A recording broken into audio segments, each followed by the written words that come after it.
자, 여러분 태신자 잘 준비하고 계시죠? 초청자 잘 준비하고 계시죠?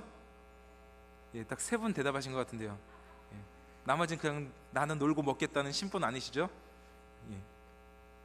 자, 오늘 이 말씀 우리는 하나님의 자녀입니다라는 제목으로 함께 말씀을 나누도록 하겠습니다. 부모가 자녀를 먹이고 입히는 것 굉장히 어려운 일입니다. 그러나 더 나아가서 자녀를 바로 올바로 교육하기는 더더욱 힘든 세상이 돼버렸습니다. 우리 부모들은 자녀에 대한 여러 가지 사랑의 방법들이 있습니다. 때로는 맛있는 거 많이 먹이기도 하고, 때로는 좋은 거 사주기도 하고, 때로는 자녀들이 요구하는 거 들어주기도 하고, 그러나 때로는 그 자녀를 위해서 때리기도 하고, 그 자녀를 꾸짖기도 하고, 그 자녀를 우리가 매를 들 수도 있는 그런 부모의 사랑이 분명히 있습니다. 대부분의 부모라면 자식을 위해서 심지어 목숨까지도 내어놓으라면 내어놓을 각오가 되어 있을 것입니다. 그러나 요즘 세상을 보면은 너무나 참 안타까운 게 많습니다. 요즘 자녀를 때리고 또한 자녀에게 이런 훈계하고 자녀를 양육할 때 그 자녀들에게 어떠한 조금 더 연단과 훈련의 과정을 주는 그것보다 편하고 쉽고 그리고 더 자녀들이 원하는 것에 집중할 때가 많이 있습니다. 자녀들의 입장에서 보면은 내가 원하는 것 잘 사주고, 내가 요구하는 것 잘 들어주고, 내 기분에 맞춰주고, 내 말대로 해주면 얼마나 부모님이 나를 사랑하실까. 근데 맨날 매를 들고 자기가 하는 행동은 생각하지 않고 맨날 매를 들고 맨날 잔소리하면은 자기를 미워하고 또한 자기에게 뭔가 억하심정이 있는 것처럼 받아들일 때가 많이 있다는 것입니다. 그래서 옛날엔 마마보이란 말이 있었지 않습니까? 마마보이. 우리가 이 말 뜻 잘 알지 않습니까? 어려서부터 어머니의 치마 품에서 지나친 보호와 간섭 속에 살아간 사람들, 이런 사람들을 우리는 마마보이라고 했습니다. 이 사람들은 줏대가 없고 항상 엄마 아빠를 의존하는 의존적인 삶을 살게 되었습니다. 그런 사람이 결혼하고 사회에 나와도 그 사람은 올바로 살아갈 수 없고 올바른 영향력을 발휘할 수 없었습니다. 그래서 농담 삼아 얘기하면은 결혼하고도 부모님에게 나 엄마한테 허락받고 할 테니까 잠깐 기다려달라고 그런 말까지 할 정도로 이런 마마보이도 있었던 것을 우리는 볼 수 있습니다. 그래서 우리가 자녀를 어떻게 훈계하고 어떻게 양육해야 하는지, 그리고 자녀들에 대한 부모의 태도는 어때야 되는지 우리 모두는 알고 있습니다. 그러나 그 알고 있는 만큼 우리는 실천하지 못하고 있게 되는 것이죠. 요즘 우리는 너무나 많이 과잉 보호를 하고 있습니다. 과잉 보호. 여러분 옛날에 여러분 어리실 적, 제 이상 연배에서 어리실 적에는 동네에서 어떤 꼬마가 잘못하면은 누가 혼냈습니까? 동네 어르신들이 돌아가면서 다 꾸짖었습니다. 꼴밤도 때리면서 너 왜 그런 못된 짓 했어? 그랬습니다. 요즘 아이들이 잘못하는 거, 담배 필 때 여러분 가서 한번 꾸짖어 보십시오. 한번 꼴밤 한번 져보십시오. 어떻게 됩니까? 잡혀 들어갑니다. 폭행죄로 잡혀 들어갑니다. 지나친 간섭도 아니라 지나친 과잉 보호 속에 요즘은 아이들을 올바로 교육할 수 없다는 것입니다. 진짜 잘못된 아이들을 보면서도 아무 말 할 수 없고, 진짜 잘못된 아이들의 행동을 보면서도 꾸짖지 못하는 세대가 요즘 세대입니다. 만약에 다른 부모가 내 자식을 꾸짖고 내 자식을 때리면 이 부모는 사정 이유가 어쨌든지 그 부모에게 대들고 때로는 법적인 조치도 취하는 것이 요즘 세상입니다. 잔소리 못합니다. 그러면서 뭐라고 합니까? 내 자식 내가 얼마나 귀하게 키웠는데 당신이 내 자식에게 왜 이럽니까? 요즘 이런 세상이 돼버렸습니다. 옛날에 여러분 제 연배 이상으로 학교 다닐 때 부모님들이 선생님들에게 뭐라고 했습니까? 선생님 제발 때려서라도 사람 만들어 주십시오. 이 자식 제발 때려서라도 사람 만들어 주십시오. 요즘 여러분 유치원, 어린이집, 학교 아이들 때리면 어떻습니까? 폭행으로 잡혀 들어갑니다. 심지어 학생들이 선생님을 때리는 것은 법적으로 아무런 조치를 받지 않습니다. 왜? 미성년자이기 때문에. 그러나 아이들이 잘못해서 선생님들이 훈계 차원에서 때리면 그건 큰 문제가 돼버린 세대가 돼버렸습니다. 이런 세대 우리는 자녀들에게 뭘 기대하고 뭘 바라고 살아가고 계십니까? 심지어 여러분 교회에서는 어떻게 됩니까? 교회에서 아이들 한번 때리면 큰 문제가 됩니다. 그러나 도리어 성경은요, 사랑의 매가 자식들을 온전케 만들고요, 이 사랑의 매가 그들의 영혼을 지켜준다라고 전도 잠언에서 계속적으로 말씀하고 있습니다. 이 매는, 사랑의 매는 그 아이를 나쁘게 만드는 게 아니라 도리어 그 아이의 영혼까지도 치유하고 그 영혼을 붙들어준다는 것을 성경은 말씀해 주고 있는 것이죠. 여러분, 자녀들을 학교 보낼 때 선생님에게 말씀하십시오. 아이가 잘못하면 때려 주십시오. 아이가 잘못하면 때려 주십시오. 그래서 이 아이가 잘못되지 않고 이 아이가 사람답게 바로 자랄 수 있도록 때려 주십시오. 왜 그 말을 못합니까? 그 아이가 죽어가고 정신이 죽어가고 영혼이 죽어가고 삶이 무너져도 그냥 그것만 바라보면서 언제 어디선가 뒷걸음칠 날이 분명히 있을 것입니다. 매는 반드시 필요하다는 겁니다. 매를 두려워할 거나 매를 무서워하면 이 자녀는, 우리는 나중에 어떻게 할 수 없는 처지가 될 수 있는 것을 분명히 알아야 되는 것이죠. 그래서 에베소서에서 사도 바울도 오직 주의 교양과 훈계로 양육하라고 말하고 있습니다. 주의 교양과 훈계로 양육하라. 제가 말했듯이 잠언에 가면요, 아이들을 때리라고 말하고 있습니다. 아이들을 때리라고 말하고 있습니다. 그런데 중요한 건 내 감정이 섞여서는 안 되는 거고요, 부모의 생각이 섞여서는 안 되는 겁니다. 하나님의 말씀대로 이 아이가 잘못했으면 때려서라도 말씀으로 돌아오게 해야 된다는 겁니다. 이 아이가 말씀대로 살지 않고 세상에서 죄악권에 살고 세상에서 방황하는데도 아무런 행동을 취하지 않는 것, 이건 도리어 부모의 죄라는 것을 우리는 알아야 되는 것이죠. 그래서 부모가 자녀를 양육하기 위해선 두 가지 얼굴이 필요하다고 말하고 있습니다. 하나는 사랑의 얼굴이고 하나는 징계의 얼굴이라고 말하고 있습니다. 때로는 사랑으로 품어줄 수도 있고 때로는 무섭게 그 아이를 책망해서 결국은 영혼까지도 지켜줄 수 있는 것이 우리 부모의 세대인 것을 말씀해 주고 있는 것입니다. 이처럼 이 부모가 자녀에 대한 올바른 교육과 올바른 양육의 모습을 갖고 있는 것처럼 우리 하나님도 우리에 대한 놀라운 계획을 갖고 계시되 바로 그 계획을 이루어가는 과정은 반드시 징계가 있다라고 성경은 우리에게 다 가르쳐 주고 있습니다. 도리어 성경은 우리에게 말씀해 주시기를 이 징계 받기 위해서 우리가 살아가고 있다라고 말하고 있습니다. 우리가 살아가는 이유는요, 징계 받기 위해서 살아간다라고 성경은 말씀해 주고 있습니다. 우리 징계라는 말을 나쁘게 받아들이고 있는데 이 성경적으로 징계라는 말은 아이를 교육하기 위한 하나의 부모의 교육 방법이라고 말씀하고 있습니다. 올바른 성장과 올바른 삶을 위해서 반드시 처벌하고 훈계하는 과정, 이것을 징계라고 말할 수 있는 것입니다. 아직도 우리는 구원받았지만 이 땅에서 고쳐질 부분이 많기 때문에 우리는 징계가 필요한 것이고 이 세상에 있음으로 말미암아 우리는 반드시 하나님의 징계를 받을 수 없는 우리인 것을 성경은 말씀해 주고 있게 되는 것입니다. 히브리서 12장 1절에서 3절 말씀에 보면은 우리들이 믿는 주님은 우리의 믿음의 주요 온전하게 하시는 예수님이라고 말해주고 있습니다. 그리고 이 예수님을 바라보고 신앙의 경주를 하라고 가르쳐주고 있습니다. 때론 우리가 이 신앙의 경주에서 뒤처질 때 3절에서 말한 것처럼 피곤하여 낙심하지 않기 위하여 죄인들이 이같이 자기에게 거역한 일을 참으신 일을 생각하라고 말하고 있습니다.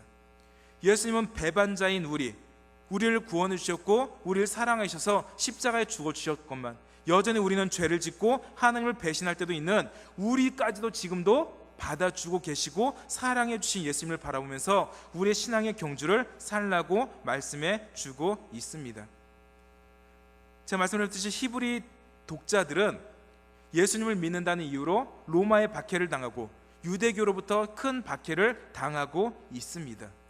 때로는 이 교회, 이 히브리 공동체, 교회가 예수를 믿는다는 이유로 때로는 이 물질을 빼앗기고 돈을 빼앗기고 공적인 모독을 당하기도 하고 많은 핍박과 환난과 어려움을 당하고 있었습니다. 그런데 아직까지 이들이 당하지 않은 것은 죽음을 내어놓는 위기까지는 당하지 않았습니다.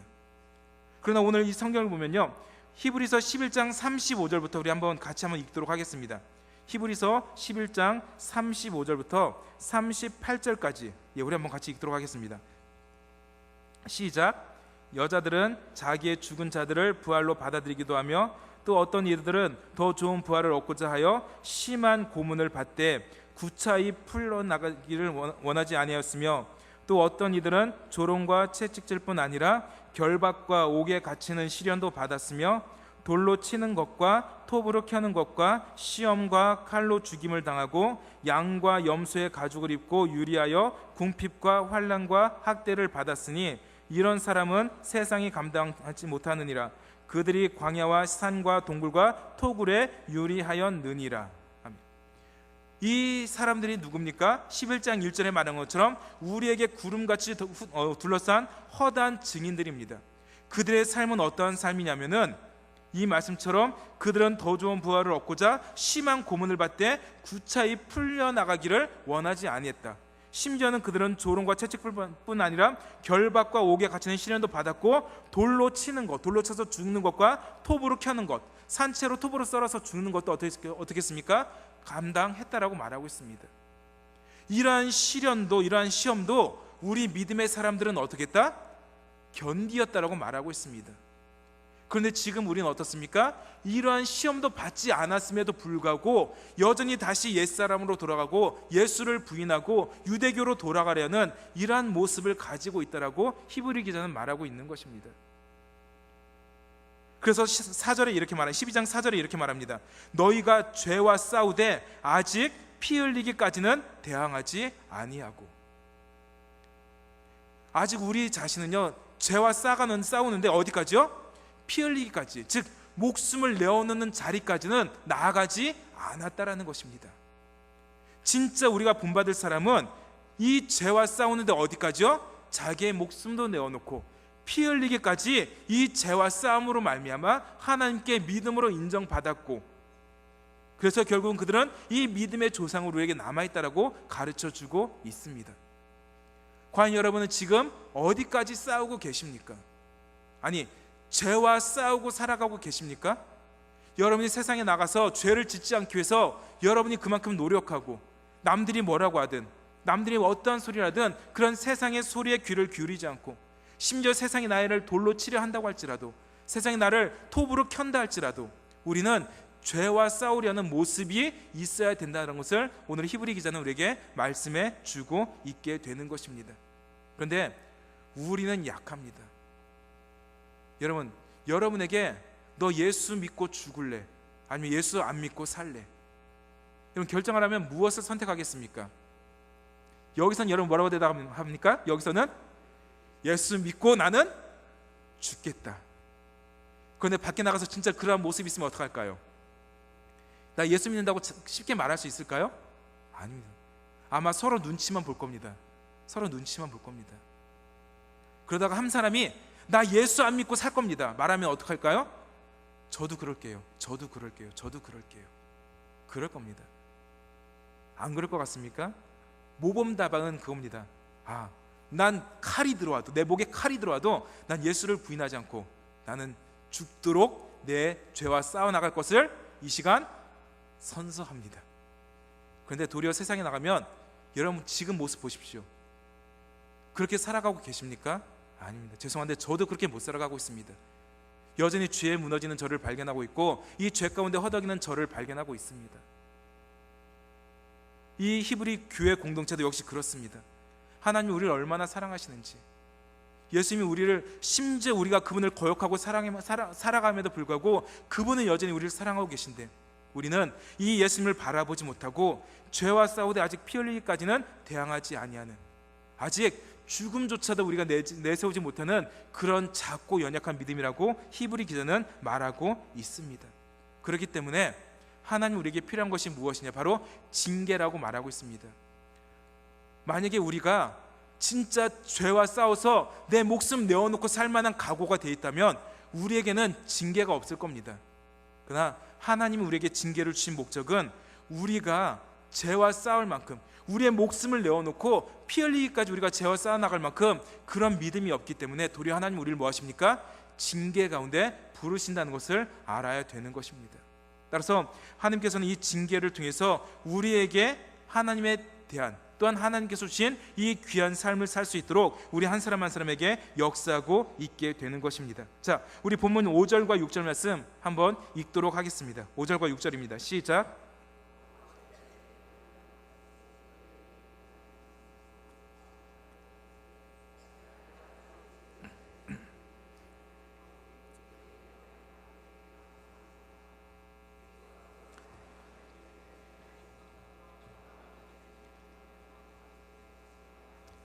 아멘.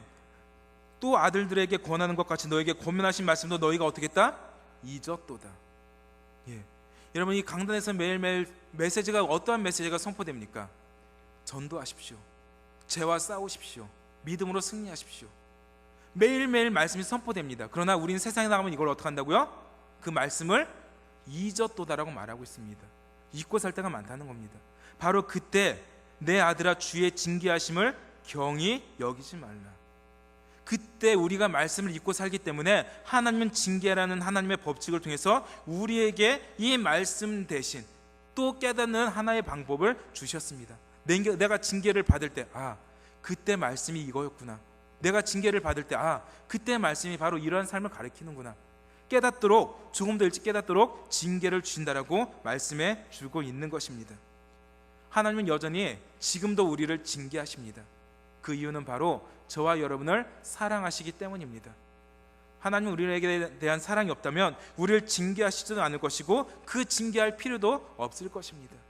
바로 하나님 우리를 징계하시는 것은 우리를 너무나 사랑하시기 때문에, 우리가 그분의 사랑 가운데 늘 거하기를 원하시기 때문에 우리를 징계하신다는 것을 알아야 됩니다. 따라서 오늘 성경에 말한 것처럼 5절의 뒷부분에 우리가 징계를 받을 때 두 가지 조심할 것, 뭐 하지 말라? 경히 여기지 말라.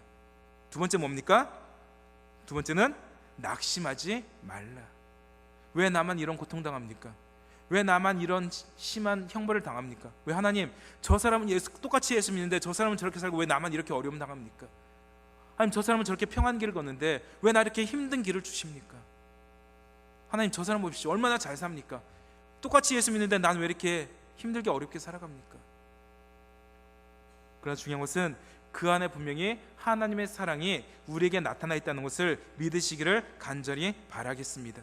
하나님께서 우리에게 징계를 주시는 바로 그 이유를 우리가 살펴볼 때 우리는 그것을 경히 여기지 않고 낙심하지 않게 되어 있습니다. 성경이 말하는 징계는 첫 번째, 우리를 아들로 대우하시기 위해서 하나님 우리를 징계하신다라고 말하고 있습니다. 6절에 말하는 것처럼 그 사랑하시는 자를 징계하시고 그가 받아들이시는 아들마다 채찍질 하심이니라. 아들마다 뭐 한다고요? 채찍질 하신다고 말하고 있습니다. 7절 보십시오. 너희가 참음은 징계를 받기 위함이라 하나님이 아들과 같이 너희를 대우하시나니. 우리를 뭘로 여기신다고요? 아들로 대우하고 계십니다. 8절 보십시오. 징계는 다 받는 것이었는 너희에게 없으면 사생자요 친아들이 아니니라고 말하고 있습니다. 원래 우리 삶엔요 징계가 없어야 됩니다. 여러분이 말씀대로 살고 말씀에 순종하고 말씀의 모든 것을 지켜 살면 이 징계가 있을 필요가 없습니다. 우리는 말씀을 잊고 살고 말씀 대신 세상의 유혹과 세상의 쾌락과 세상의 물질과 세상의 유혹 속에 살아갈 때가 많고, 세상에 나가면 우리가 주를 위해 사는 것보다 나를 위해 살 때가 많습니다. 그렇기 때문에 우리는 이 징계가 있을 수밖에 없습니다. 그래서 8절에 보십시오. 징계는 뭡니까? 다 받는 것이오늘. 징계는요 나만 받는 게 아닙니다. 크고 작든지 우리 모두가 징계를 받는다는 사실입니다. 여러분, 목사님들은 징계 없습니까? 다 받습니다. 여러분, 장로님들, 권사님들 징계 없습니까? 다 받습니다. 말하지 않을 뿐이지 모든 사람에게는 다 징계가 있습니다. 왜? 목사도 죄를 짓고 장로, 권사도 죄를 짓고 모두가 죄를 짓기 때문에 징계를 받을 수밖에 없다는 것이죠. 그러나 중요한 것은 이 징계는 또 다른, 바로 하나님이 저와 여러분을 하나님의 자녀로 삼아 주시고 계신다는 하나의 사인인 것을 여러분 다시 한번 믿으시기를 간절히 바라겠습니다. 두 번째, 이 징계를 주시는 목적은 우리를 거룩하게 하시기 위한 하나님의 선물이라고 말씀해 주고 있습니다. 자, 우리 10절 말씀 한번 같이 읽겠습니다. 10절 시작.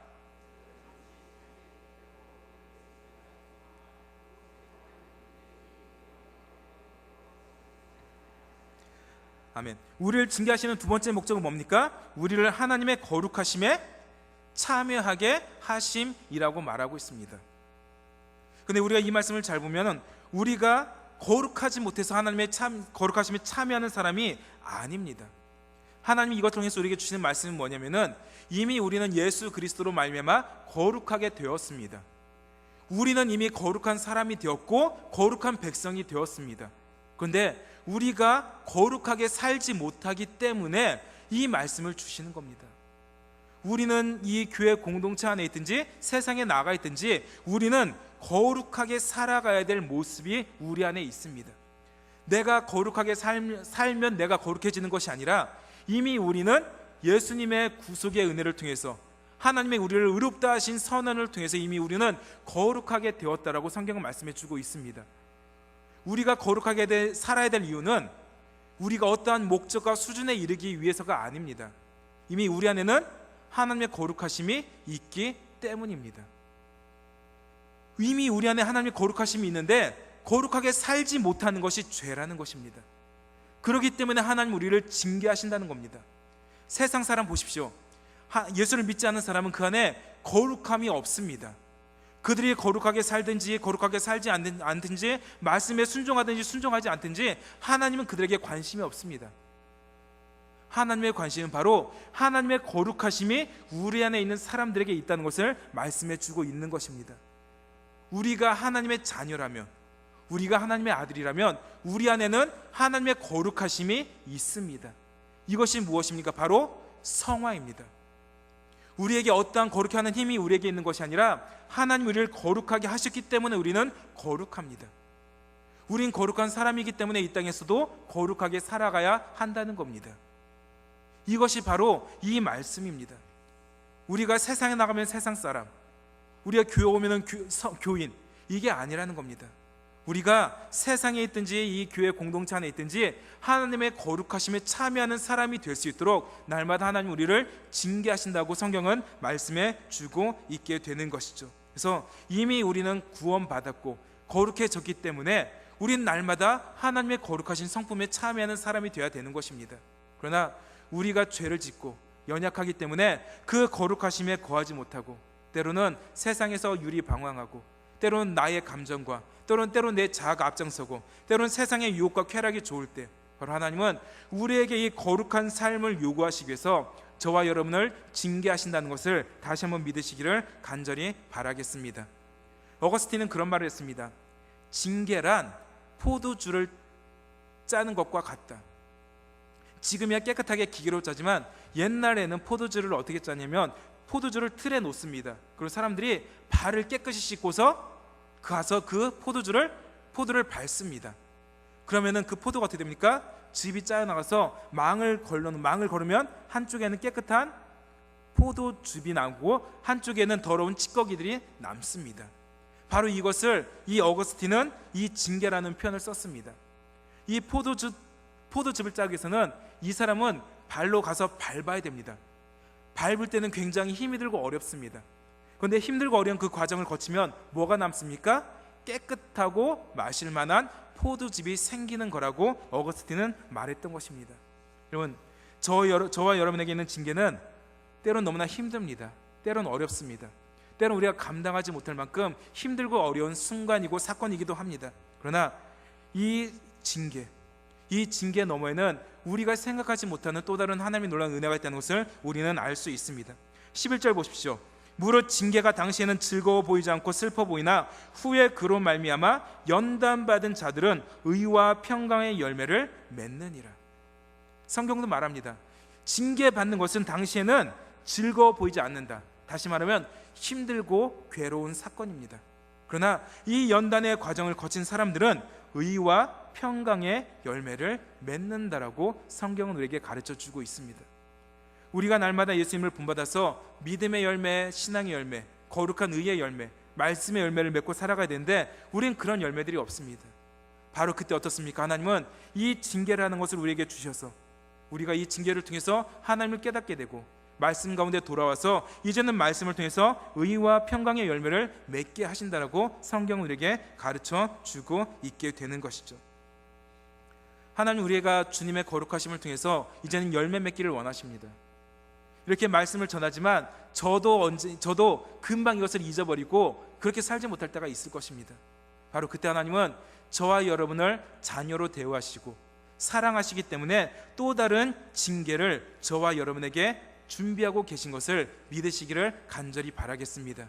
징계 피할 것이 아닙니다. 물론 그것은 즐겁지 않지만 이 징계를 통해서 지혜로운 사람들은, 믿음의 사람들은 또 다른 하나님의 축복을 기대하고 바랄 수 있는 것이 저와 여러분에게 주어진 성경의 약속인 것을 다시 한번 믿으시기를 간절히 바라겠습니다. 강한 군대는 숫자가 많다고 해서 강한 군대가 아닙니다. 강한 훈련을 받고 이 군인이 나아가서 어디에 있든지 군인답게 살아갈 때 바로 그 군대는 강한 군대라고 말할 수 있는 것이죠. 며칠 전에 여러분 사건 보셨습니까? 군인 한 사람이 휴가를 났다가 술 먹고 운전해서 뒤에 후배들 태우고 차 떨어져서 어떡합니까? 한 명 죽고 여러 명 다쳤습니다. 이러한 군인은 군인이 아닙니다. 외박을 나와도 휴가를 나도 군인답게 살아가는 사람이 진짜 군인인 것이죠. 우리도 마찬가지입니다. 우리의 인생도 이와 같아야 됩니다. 이렇게 모였을 때 저 사람 금곡교회 성도다, 저 사람 금곡교회 교인이다, 저 사람이 금곡교회다 말하지만 세상에 나가면 저 사람이 예수를 믿는지 안 믿는지, 저 사람이 거룩한 의의 열매를 맺고 살아가는지 안 맺는지, 화평의 열매를 맺고 살아가는지 안 맺는지, 반드시 그걸 통해서 하나님께서는 우리의 삶을 다시 한번 징계 가운데 이끄신다는 것을 우리는 알아야 될 것입니다. 바로 하나님은 저와 여러분을 사랑하시기 때문에 이 징계라는 방법을 통해서 오늘도 하나님의 말씀으로 돌아오기를 원하십니다. 그리고 그 말씀대로 살기를 원하십니다. 여러분, 하나님이 저와 여러분을 사랑하신다는 걸 믿는다면, 하나님이 우리의 아버지 되시고 우리가 하나님의 자녀인 것을 믿는다면, 이 징계를 여러분이 이 징계 때문에 낙심하고 좌절하는 것이 아니라 또 다른 믿음의 거룩한 터전이 되시고 여러분의 신앙의 밑거름이 되셔서 이제는 징계 가운데서도 하나님의 신실하시고 선하신 하나님의 사랑을 깨달을 수 있는 저와 여러분이 되시기를 다시 한번 간절히 바라겠습니다. 12절 13절에 이렇게 말합니다. 그러므로 피곤한 손과 연약한 무릎을 일으켜 세우고 너희 발을 위하여 곧은 길을 만들어 저는 다리로 하여금 어그러지지 않고 고침을 받게 하라. 우리의 영적인 상태를 말하고 있습니다. 우리의 영적인 상태는 피곤해 쓰러져 있고 아무런 힘을 발휘할 수 없는 연약한 상태, 그리고 때로는 저는 다리, 이러한 상태인 것을 말하고 있습니다. 그러나 하나님의 징계를 통해서 우리는 더 이상 피곤하지 않고 연약하지 않고 저는 다리가 아니라 이제는 새롭게 고침을 받아서 하나님의 거룩한 삶을 살 수 있는 믿음의 자녀가 될 수 있다는 것을 성경은 말씀해 주고 있습니다. 그래서 여러분, 우리 금곡교회가 준비하고 있는 훈련이 주는 목적은 바로 그겁니다. 우리가 더욱더 하나님의 사람으로 부끄럽지 않고 창피하지 않고 세상에 나가서도 동일하게 믿음으로 살아갈 수 있는 길을 제공하는 것이 훈련입니다. 평신훈련 많이 동참하시고 또 여러분들이 여러분 개인적으로 일어나는 하나님의 징계를 통해서 다시 한번 말씀을 깨닫고 말씀으로 돌아오셔서 우리 모두가 피곤하고 연약한 그리스도인이 아니라 다시 한번 예수 그리스도 안에서 날마다 의와 평강의 열매를 맺고 살아갈 수 있는 저와 여러분이 되시기를 다시 한번 간절히 바라겠습니다. 우리 기도하겠습니다.